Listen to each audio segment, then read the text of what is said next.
So I know I don't talk about my practice much, and there are reasons why I do that. Mostly it is to keep my family and them protected. I'll show a craft every now and then, or I'll do something cute, or if I go and see someone else's video, I'll agree with something, or I'll express an opinion. But you don't see much when it comes to witchcraft. And I do that to keep myself and my family protected. But I will share one way I keep my family protected, and that is with the goddess Artemis. She is one of my patrons, and she is a very protective patron. She does this by sending a huge flock of swallows in my path.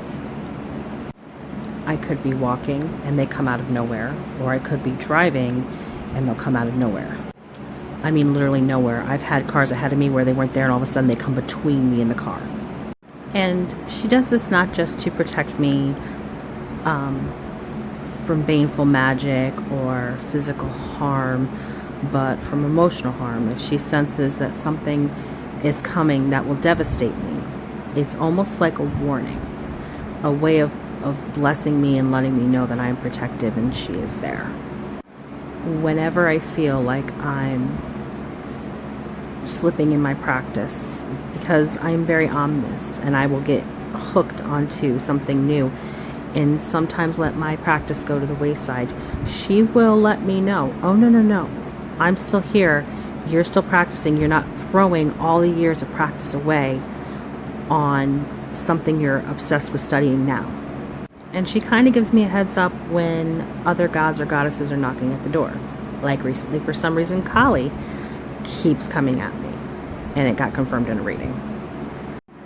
Through Artemis, I've gained the strength to feel like I'm someone beyond my relationships, especially with significant others, that I am my own person. Now, sometimes I do meld and I can take on a lot of characteristics of who I'm with, but I try not to, and that's because of Artemis. It is through her I have more of a sense of who I am and what I'm good at. She shows me things that I can do for my family to help heal them when they are sick, when they are hurting. And don't get me wrong, Persephone and Ganesha lead me as well. And Kali is trying to talk to me. I'm nervous, so I'm putting that off. So it's just one of the ways that I use my magic.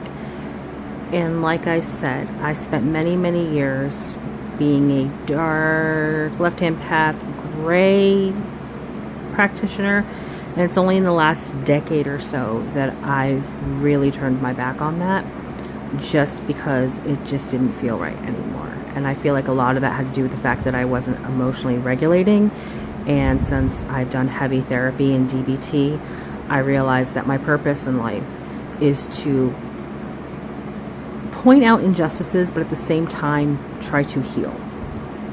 Not myself, obviously, I'm not very good at that, I'm learning, but to try to heal and help those around me. And sometimes it gets me in trouble, but that's just my path, and she supports me in that and supports my other workings.